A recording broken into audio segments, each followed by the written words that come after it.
Good morning to all.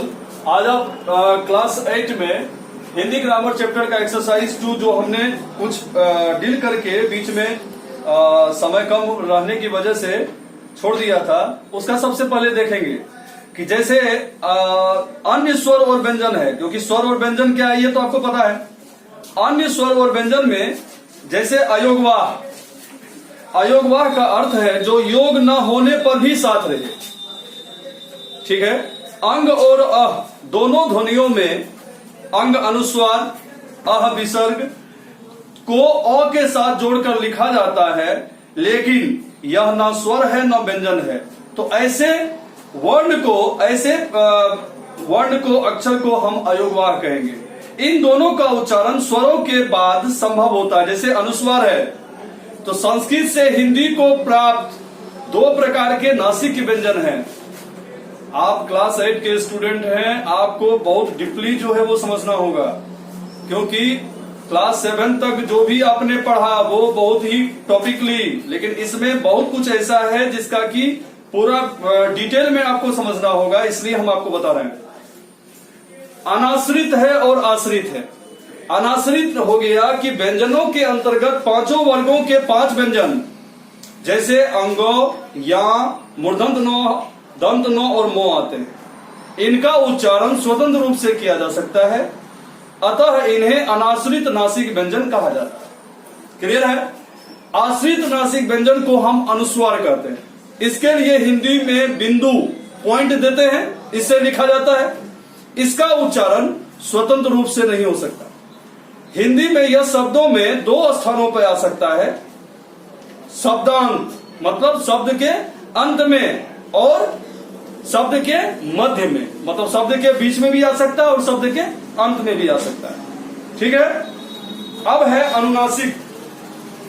सभी नासिकीकृत स्वर अनुनासिक कहलाते हैं, अर्थात स्वरों का उच्चारण करते समय जब हवा मुंह के साथ साथ नाक से भी बाहर निकलती है, ऐसे स्वरों को हम अनुनासिक कहेंगे। इनको लिखकर व्यक्त करने के लिए 2 चिन्ह बनाए गए हैं, चंद्रबिंदु और बिंदु।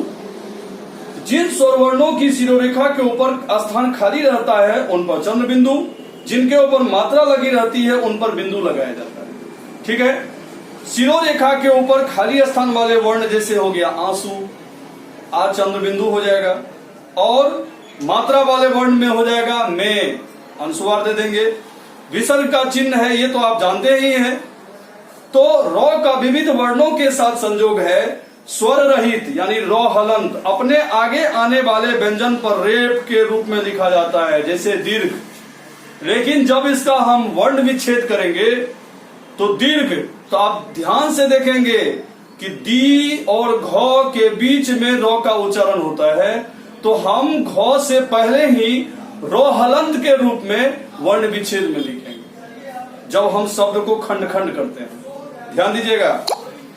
द्वित्व व्यंजन है जब 2 समान व्यंजनों का प्रयोग साथ साथ हो और उनमें से एक हलंत हो तो उसे द्वित्व व्यंजन कहते हैं। जैसे दिल्ली, रस्सी, खट्टा, लज्जा, धक्का आदि।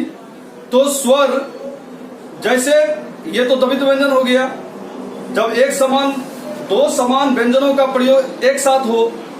इसी तरह से जैसे कि दिल्ली में लौलो संयुक्त दीर्घईकार, ये हो गया। विच्छेद का अर्थ है अलग अलग करना।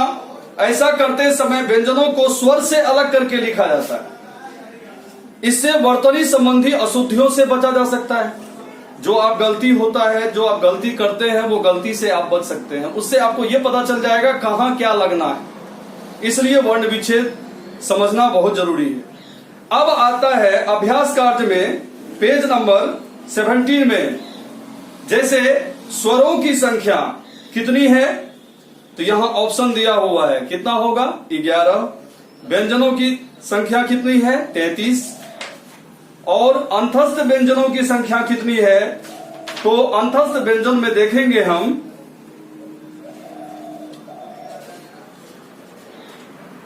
अंतस्थ व्यंजन जो है वो संख्या कितनी है, तो 4 हो गया। अनुस्वार जो है वो संयुक्त व्यंजन या नासिक के व्यंजन में होता है। तो ये चीज अभी जस्ट हम बताए हैं कि अनुस्वार जो है ये नासिक व्यंजन में होता है, उसमें टिक लगा लेंगे। यो रो लो वो ये क्या है, तो अंतस्थ व्यंजन है। रिक्त स्थानों की पूर्ति करो, ये आप आसानी से कर सकते हैं, डैश का उच्चारण नाक से होता है। हिंदी वर्णमाला में कुल कितने ह्रस्व स्वर हैं, सारा चीज आपकी किताब में है। वर्ण विच्छेद और 6 नंबर, ये चीज हम बता रहे हैं, आप इसको अच्छे से करेंगे। जैसे 5 नंबर वर्ण विच्छेद, जैसे पारस 5 नंबर है, पेज नंबर 18 लिख देंगे, पेज नंबर 18।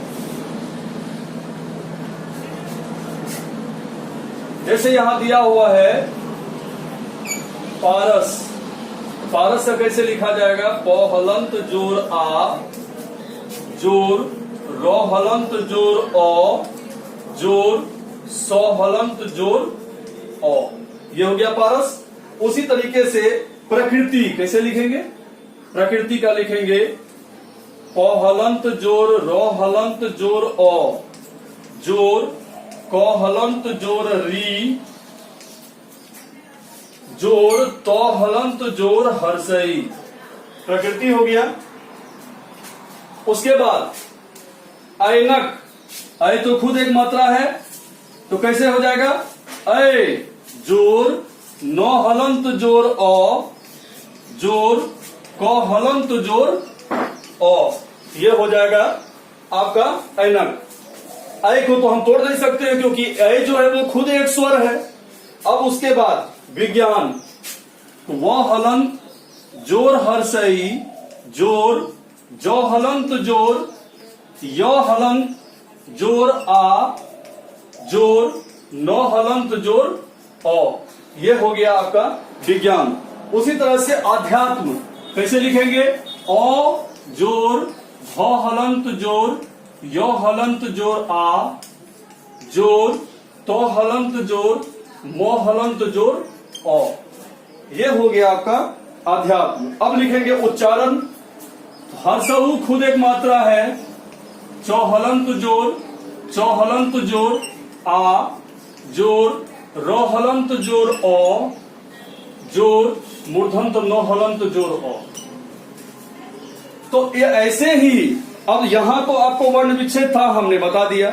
अब यहां वर्ण विच्छेद दिया हुआ, इसे शब्द बनाना है, तो 6 नंबर का देखिए, सौ हलंत जोर हर्षई को हलंत जोर मूर्धन्त सौ हलंत जोर हर्षई है, तो इसका एक शब्द क्या लिखेंगे, शिक्षक। ख नंबर में क्या होगा, दीपावली।